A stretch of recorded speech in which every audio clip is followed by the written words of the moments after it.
Shalom. I'd like to start out by giving all glory, praise, and honor to Yahweh Bahasham, Yahweh Shai Bahasham, Urchak Wadash. Double honors to the elders and apostles of the Great Millstone, and Shalom to the elect of Israel. This is Thamayim in Atlanta, and we're going to check out this little video here.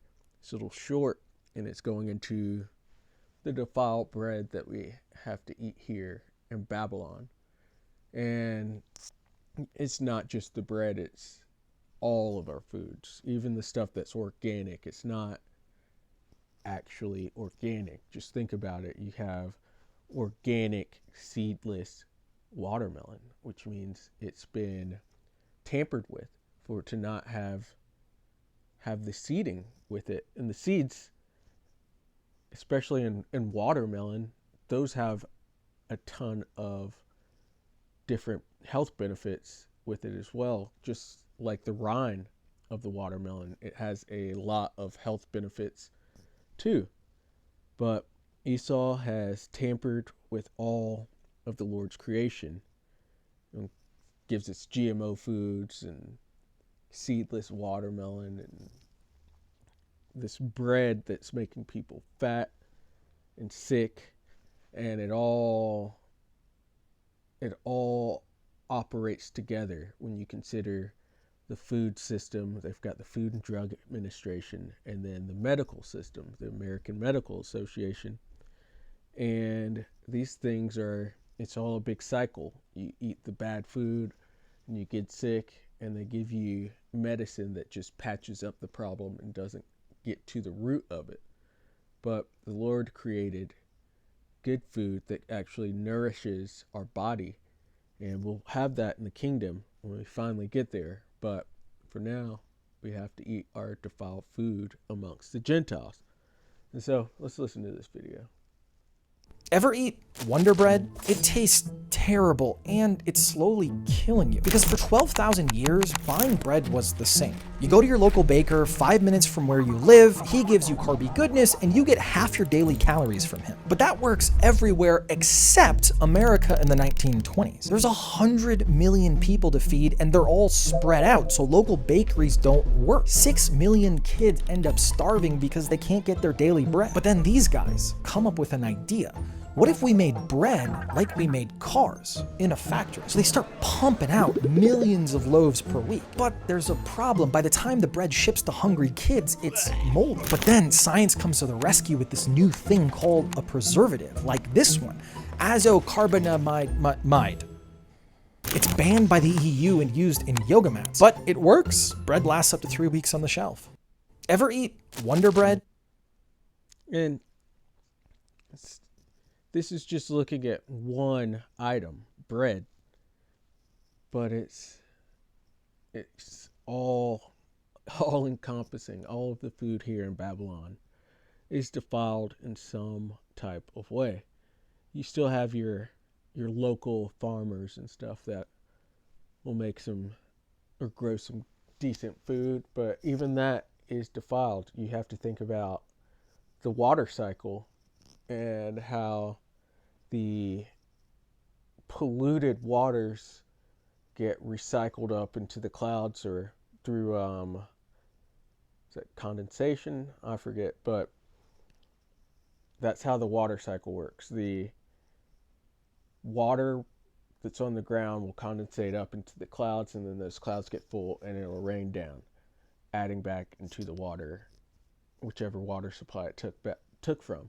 But that through this cycle and the pollution that is here on the earth, you're still going to get polluted water onto your foods, onto your crops, and in your animals. And we just live in a defiled world, but the Lord is coming to destroy them which have destroyed the earth and our food supply and the people, and they've destroyed everything. It's frustrating when you really think about it. And that's how, there are a couple things when I was coming into the truth that I had to learn and understand. And some of it was health and fitness. And just seeing how messed up our food industry is showed me that this place didn't have long. I also had to get, as they call red pilled about women. Realizing that made me realize this place doesn't have long. And then it was just actually hearing the truth and getting the truth to really understand that this place is will not continue to exist. It's everything about it brings death, but Yahweh Shai is coming to bring life. So let's get into the scriptures. I'm going to start out here in the book of Sirach, chapter 30 and verse 15. Health and good estate of body are above all gold. And so you can have an extremely rich person, but if they're in poor health, they would trade all those riches for just a decent body.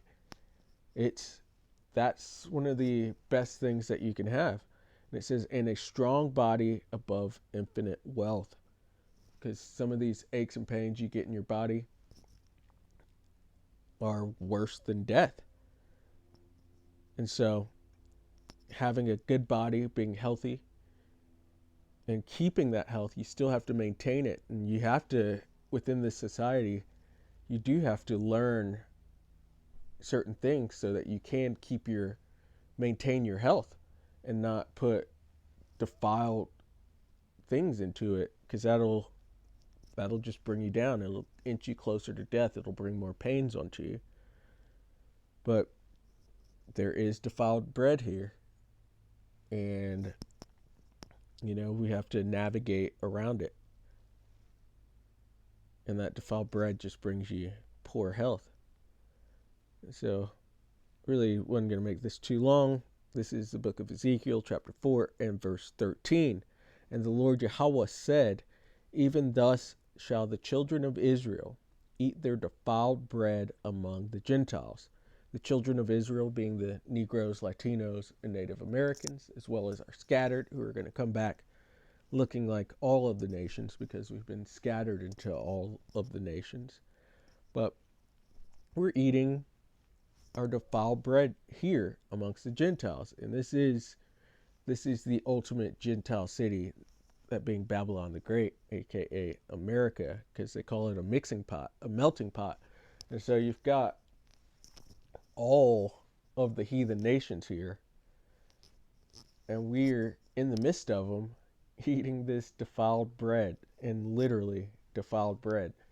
And when you see that word there, bread, it's talking about, it's not just your breads, it's your foods in general that we're eating. And it's all, you've got your GMO foods, and then they've changed the name of that, and they mix seeds, and it's awful for our health. And you look at bread, and a high carb diet will actually put weight on you, when in the past people would just go by with just eating bread sometimes.